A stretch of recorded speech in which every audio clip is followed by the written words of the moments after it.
ನೋಡಿ, ಬಿಜೆಪಿ ಅವರಿಗೆ ಅವ್ರ ಪಕ್ಷ ನೋಡ್ಕೊಳಕ್ ಹೇಳಿ. ಖರ್ಗೆ ಸಾಹೇಬ್ರು ನಮ್ಮ ಪಕ್ಷದ ವರಿಷ್ಠರು, ಹಿರಿಯರು. ಅವರಿಗೆ ಅನುಭವನೂ ಇದೆ, ಆ ವಯಸ್ಸು ಇದೆ. ಯಾರಿಗನ ಸರಿಪಡಿಸೋದು, ಬೈಯೋದಿರ್ಬೋದು, ಶಿಸ್ತಿಗೆ ಹಾದಿನಲ್ಲಿ ನಡೆಸೋದಿರ್ಬೋದು, ಅವರಿಗೆ ಅಧಿಕಾರ ಇದೆ. ಬಿಜೆಪಿಗೇನಿದೆ ಅದ್ರ ಬಗ್ಗೆ? ಈಗ ಯುವಕರಿಗೆ ಶಿಸ್ತು ಹೇಳ್ಕೊಡೋದು ತಪ್ಪ? ಬಿಜೆಪಿನಲ್ಲಿ ಶಿಸ್ತಿಲ್ಲ.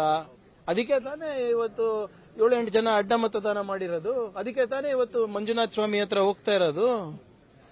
ಅವ್ರಿಗೆ ಅವ್ರ ಪಾರ್ಟಿ ನೋಡ್ಕೊಳಕ್ ಹೇಳಿ. ಇವ್ರೆ ನಮ್ಮ ಪಾರ್ಟಿ ಬಗ್ಗೆ ಏನು ಅವ್ರಿಗೆ ಚಿಂತೆ? ಏನಿದ್ರು ಬಹಿರಂಗವಾಗಿ ಖರ್ಗೆ ಸಾಹೇಬ್ರು ಯಾರ ಕಿವಿಯನ್ನ ಹಿಂಡ್ಬಹುದು. ಆ ವಯಸ್ಸಿದೆ ಅವರಿಗೆ, ಆ ಅನುಭವ ಇದೆ. ಕಾಂಗ್ರೆಸ್ ಅರೆ 100 ಭಾಗ ಆಗಿದೆ ರೀ. ಅವ್ರಿಗೇನ್ ಸಮಸ್ಯೆ? ಒಳ್ಳೇದಲ್ವಾ? ನಮ್ಮ ಪಕ್ಷದಲ್ಲಿ ಒಗ್ಗಟ್ಟಿಲ್ಲ ಅಂದ್ರೆ ಬಿಜೆಪಿಗೆ ಒಳ್ಳೇದಲ್ವಾ?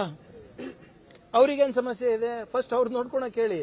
ಯಾರ್ಯಾರು ಅಡ್ಡ ಮತದಾನ ಮಾಡಿದ್ದಾರೆ ಅದನ್ನ ದಯವಿಟ್ಟು ಫಸ್ಟ್ ಅದ್ರ ಬಗ್ಗೆ ಪರಿಶೀಲನೆ ಮಾಡಿ, ಆತ್ಮಾವಲೋಕನ ಮಾಡ್ಕೊಳ್ಳಿ. ಸತ್ಯ ಶೋಧನಾ ಸಮಿತಿ ಏನ್ ರಚನೆ ಮಾಡಿದ್ರಿ ಅದ್ರ ವರದಿ ಕೊಡಿ. ನೀವು ಆ 7 ಜನ 8 ಜನ ಯಾರು ಅಡ್ಡ ಮತದಾನ ಮಾಡಿದ್ದಾರೆ ಅವ್ರ ಹೆಸರುಗಳನ್ನ ಹೇಳಿ. ಅದಾದ್ಮೇಲೆ ನಮ್ಮ ಪಕ್ಷದ ಬಗ್ಗೆ ಚರ್ಚೆ ಮಾಡಿ. ಪಾಪ ಅಧ್ಯಕ್ಷರು ಮಂಜುನಾಥ ಸ್ವಾಮಿ ಹತ್ರ ಹೋಗೋಣ ಅಂತ ಇದ್ದಾರೆ, ಬೇರೆಯವ್ರು ಬೇಡ ಅಂತ ಇದ್ದಾರೆ. ಎಷ್ಟು ಭಾಗ ಆಗಿದೆ? ಇವರು ರಾಮನ ಹೆಸರಲ್ಲೇ ಲೂಟಿ ಮಾಡಿದವರು, ಮಂಜುನಾಥ ಸ್ವಾಮಿ ಅವರ ಹೆಸರಲ್ಲಿ ಇವರು ನಿಜ ಹೇಳ್ತಾರೆ ಅನ್ಕೊಂಡವ್ರ ಇವರು?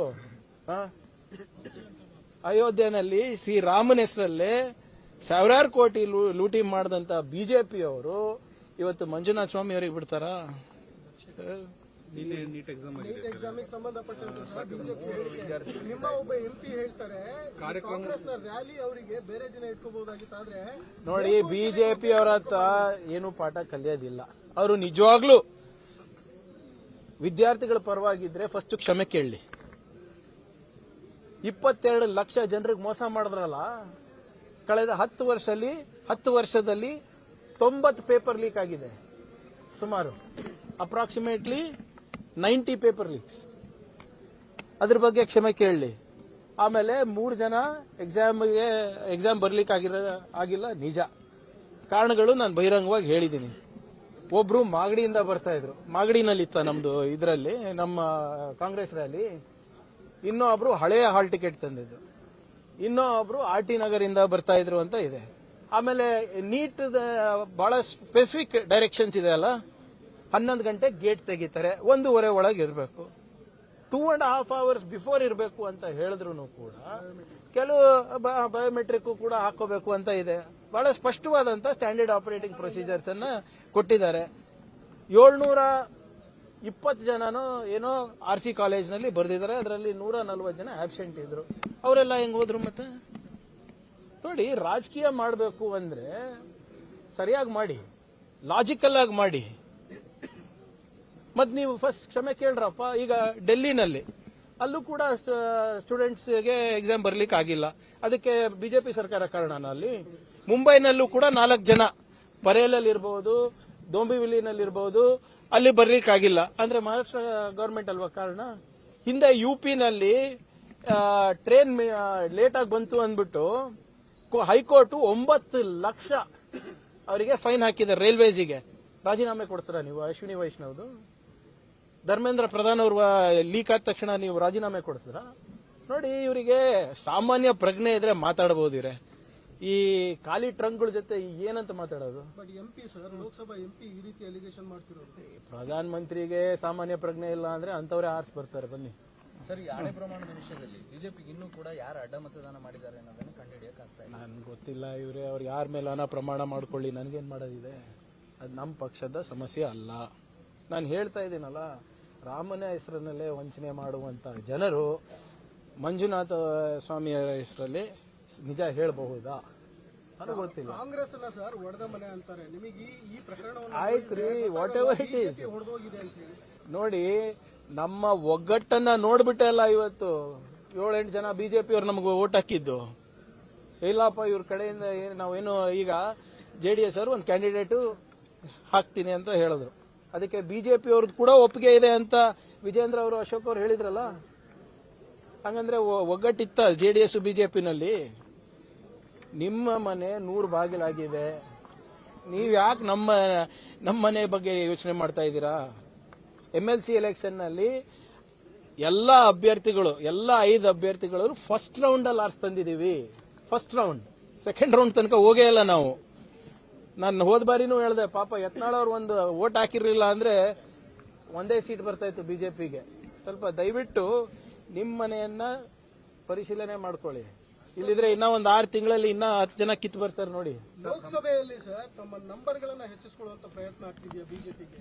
ಯುಬಿಟಿನ ಈಗ ಹೊಡೆದು ಆಪರೇಷನ್ ನೋಡಿ, ಟಿಎಂಸಿ ಇರಬಹುದು, ಶಿವಸೇನಾ ಇರಬಹುದು, ನಿಮ್ಮ ಜೆಡಿಎಸ್ ಇರಬಹುದು, ಜೆಡಿಯು ಇರಬಹುದು, ಇದೊಂದು ಪ್ಯಾಟರ್ನ್ ಇದೆ ಬಿಜೆಪಿ ಅವ್ರದ್ದು. ಎಲ್ಲ ಸಂಸ್ಥೆಗಳನ್ನ ದುರುಪಯೋಗ ಮಾಡಿಕೊಂಡು ಪ್ರಾದೇಶಿಕ ಪಕ್ಷವನ್ನ ಮುಗಿಸುವ ಒಂದು ಪ್ರಯತ್ನ ನಡೆದಿದೆ ಅವ್ರದ್ದು. ಅದಕ್ಕೆ ಬಲಿ ಕೂಡ ಆಗ್ತಾ ಇದ್ದಾರೆ ಜನರು. It's just matter of time. ನೋಡಿ, ಇಲ್ಲಿ ಜೆಡಿಎಸ್ ಅದೇ ಕತೆ ಆಗೋದಿಲ್ಲ. ಸರ್, ಇನ್ನೊಂದು ಬಿಡದಿ ಹೋರಾಟವನ್ನು ಜೋರು ಮಾಡಿದ್ದಾರೆ ಸರ್. ನಿನ್ನೆ ಪಾದಯಾತ್ರೆ ಮಾಡೋರು ನಿಖಿಲ್ ಅವರು. ರೆಸ್ಪಾನ್ಸ್ ಹೆಂಗಿತ್ತು ಜನರಲ್ಲಿ? ನಿಖಿಲ್ ಅವರು ಮಾಡಿರ್ಬೋದು, ಅವರಿಗೆ ಸ್ವತಂತ್ರ ಇದೆ, ಸಂವಿಧಾನಿಕವಾಗಿ ಅವ್ರ ಹಕ್ಕಿದೆ, ಮಾಡಲಿ, ನೋ ಪ್ರಾಬ್ಲಮ್. ಜನರ ಸ್ಪಂದನೆ ಸಿಕ್ಕಿದ್ಯಾ ಅವರಿಗೆ? ಭೂಮಿ ಕಳ್ಕೊಂಡವರ ಅಥವಾ ಯಾರು ಭೂಮಿಯನ್ನ ಕೊಡ್ಲಿಕ್ಕೆ ತಯಾರಾಗಿದ್ದಾರೆ ಅವ್ರ ಹತ್ರ ಸ್ಪಂದನೆ ಸಿಕ್ಕಿದ್ಯಾ? ಗ್ರೌಂಡ್ ರಿಯಾಲಿಟಿ ನೋಡೋಣ. ಟಿವಿನಲ್ಲಿ ಇವ್ರೇನ್ ಬೇಕೋ ಮಾಡ್ತಾ ಇದ್ದಾರೆ, ಆದ್ರೆ ಅಲ್ಲಿ ರೈತರು ಸರ್ಕಾರದ ಪರವಾಗಿದ್ದಾರೆ. It's just matter of time. ನಿಮ್ಗೆ ಗೊತ್ತಾಗ್ತದಲ್ಲ. ಈಗಾಗಲೇ ಚೆಕ್ ವಿತರಣೆ ಕಾರ್ಯಕ್ರಮ ನಡೆದಿದೆ, ಪರಿಹಾರ ಕೊಡೋದು. ಈಗ ಎಲ್ಲರೂ ಬರ್ತಾ ಇದ್ದಾರಲ್ಲ. ಸರ್, ಸಂವಿಧಾನವನ್ನು ಅತಿ ಹೆಚ್ಚು ಬಾರಿ ಬದಲಾಯಿಸಿದ ಕಾಂಗ್ರೆಸ್ ಅವರೇ ಈಗ ಅದರ ಮೇಲೆ ಪ್ರಮಾಣ ಬದಲಾಯಿಸಿಲ್ಲ ಇವರಿಗೆ ಬದಲಾಯಿಸೋದಕ್ಕೆ ತಿದ್ದಕ್ಕೆ ಏನು ಅರ್ಥ ಗೊತ್ತಾಗಲ್ವಾ ಅವರಿಗೆ? Our constitution is called the living document. Doctor Baba Saheb Ambedkar ಅವರ ಸ್ಪೀಚ್ ಅನ್ನ ಗಮನಿಸಿ. ಇತಿಹಾಸನ ಓದ್ರಪ್ಪ ನೀವು, RSS ಬಿಜೆಪಿ ಅವರು. ನಿಮ್ದಾದಂತ ಇತಿಹಾಸವನ್ನ ಓದ್ಲಿಕ್ಕೆ ನಾವಿಲ್ಲ. ಡಾಕ್ಟರ್ ಬಾಬಾ ಸಾಹೇಬ್ ಅಂಬೇಡ್ಕರ್ ಅವರು ಬಹಳ ಸ್ಪಷ್ಟವಾಗಿ ಹೇಳಿದ್ದಾರೆ, the constitution of India is going to be a living document. ಆ ಕಾಲಕ್ಕೆ ಆ ಸಂವಿಧಾನ ಕರೆಕ್ಟ್ ಆಗಿದೆ. ಕಾಲಕ್ಕೆ ಜನರ ಅನಿಸಿಕೆ ಪ್ರಕಾರ ಬದಲಾವಣೆ ಅಲ್ಲ, ತಿದ್ದುಪಡಿ ಮಾಡಬೇಕು ಅಂದ್ರೆ without changing the directive principles, without changing the fundamentals of the constitution ತಿದ್ದುಪಡಿ ಮಾಡಬಹುದು ಅಂತ ಹೇಳಿದ. ಅಂದ್ರೆ 371J ಸಿಕ್ಕಿದೆ ಅಲ್ಲ ನಮ್ಗೆ, ಅದೇನು ಬದಲಾವಣೆನಾ? ಕಾನ್ಸ್ಟಿಟ್ಯೂಷನ್ ತಿದ್ದುಪಡಿಗೆ ಬದಲಾವಣೆಗೆ ಅಜಗಜಾಂತರ ವ್ಯತ್ಯಾಸ ಇದೆ. ನಾನು ಹೇಳ್ದಂಗೆ ಇದನ್ನ ನಾವು ಅಸೆಂಬ್ಲಿನಲ್ಲಿ ಚರ್ಚೆ ಮಾಡಿದ್ರಲ್ಲ, ಕಾಗೇರಿ ಅವ್ರ ಸ್ಪೀಕರ್ ಇದ್ದಾಗ. ಅದನ್ನ ನನ್ನ ಭಾಷಣ ನೋಡ್ಕೊಳಕ್ ಹೇಳಿ. ಓದಕ್ ಇಂಟ್ರೆಸ್ಟ್ ಇಲ್ಲ ಅಂದ್ರೆ ನನ್ನ ಭಾಷಣ ನೋಡಕ್ ಹೇಳಿ ಅವರಿಗೆ, ಬಿಜೆಪಿ RSS ಉತ್ತರ ಬಂತ ಸರ್? ಬರುತ್ತೆ ರೀ, 100 ವರ್ಷದ ಸಂಸ್ಥೆ. ಆ ದೇಶಭಕ್ತರು ಎಲ್ಲೋ ಇಟ್ಟಿರ್ತಾರೆ ಕಾಗದಗಳು, ಹುಡುಕಕ್ ಟೈಮ್ ಬೇಕಾಗುತ್ತೆ. ನೋಡಿ ಹೇಗೆ ನಾವು ನೀವು ಎಲ್ಲರೂ ಸೇರಿ ಅವರ 100 ವರ್ಷದ ಸಾಧನೆಗಳನ್ನ ಹುಡುಕ್ತಾ ಇದೀವಿ, ಹಾಗೆ ಅದೇ ರೀತಿ ಅವರು ಕಾಗದನ್ನ ಹುಡುಕ್ತಾ ಇರಬೇಕು. ಇವತ್ತಿಲ್ಲ ನಾಳೆ ಕೊಡ್ತಾರೆ, ಎಲ್ಲಿ ಹೋಗ್ತಾರೆ? ಸಮಾಧಾನದಿಂದ ಇರ್ತೀರಿ sir? C, police officers first ಪಾಠ ಏನ್ ಗೊತ್ತಾ? ರಿಸ್ಟ್ರೆಂಟ್. ಅಕ್ರಮ ಮಾಡಲ್ಲ ಅವರು, ಅಥವಾ ಆಕ್ರಮಣಿಕವಾಗಿ ಅವ್ರು ಮಾಡೋದಿಲ್ಲ, ಅಟ್ಯಾಕ್ ಅಲ್ಲ. Restraint is the first. ತಾಳ್ಮೆ ಇರೋದು ಫಸ್ಟ್ ಪಾಠ ಪೊಲೀಸರಿಗೆ. ಸೊ ಹೋಮ್ ಡಿಪಾರ್ಟ್ಮೆಂಟ್, ಈಗ ನಾನು ಮಂತ್ರಿ ಆಗಿದ್ದೀನಿ, ಫಸ್ಟ್ ನಾನು ರಿಸ್ಟ್ರೆಂಟೇ ತೋರಿಸೋದು, ಸಮಾಧಾನದಿಂದಾನೇ ಇರೋದು, ತಾಳ್ಮೆಯಿಂದಾನೇ ಇರೋದು. ಈಗ ಪತ್ರ ಬರೆದು 1 ವಾರ ಆಗಿದೆ, ಯಾಕೆ ಅಷ್ಟು ಅರ್ಜೆಂಟ್ ಮಾಡ್ತೀರಾ? 100 ವರ್ಷ ಇತಿಹಾಸ ಯಾವ್ದೋ ನಾಗ್ಪುರ್ನಲ್ಲಿ ಬಿಟ್ಟಿದಾರಾ, ಡೆಲ್ಲಿ ಆಫೀಸಲ್ಲಿ ಇದೆಯಾ, ಕೇಶವ್ ಕೃಪಾನಲ್ಲಿ ಇದೆಯಾ? ತರ್ತಾರೆ. ಅಥವಾ ಯಾವ್ದಾದ್ರು ಹಳೆಯ ಸರ್ಸಂಚಾಲಕ್ ಮನೆಯಲ್ಲಿ ಇದೆಯೋ? ತರ್ತಾರಲ್ಲ. ಯಾಕೆ ತಂದಾಗ ಖಂಡಿತವಾಗಿ ನಿಮ್ಗೆ ಫಸ್ಟ್ ಹೇಳ್ತಾರಾ? ಅದಾದ್ಮೇಲೆ ನನ್ಗೆ ಹೇಳೋದು. ಅವ್ರು ಫಸ್ಟ್ ಯಾವಾಗ್ಲೂ ಕೂಡ ಮಾಧ್ಯಮಕ್ಕೆ ಹೇಳ್ತಾರೆ, ನಿಮ್ಗೆ ಫಸ್ಟ್ ಬರ್ತದೆ, ಬಂದಾಗ ನನ್ಗೆ ಹೇಳಿ ದಯವಿಟ್ಟು. ಸರಿ sir, okay sir, thank you.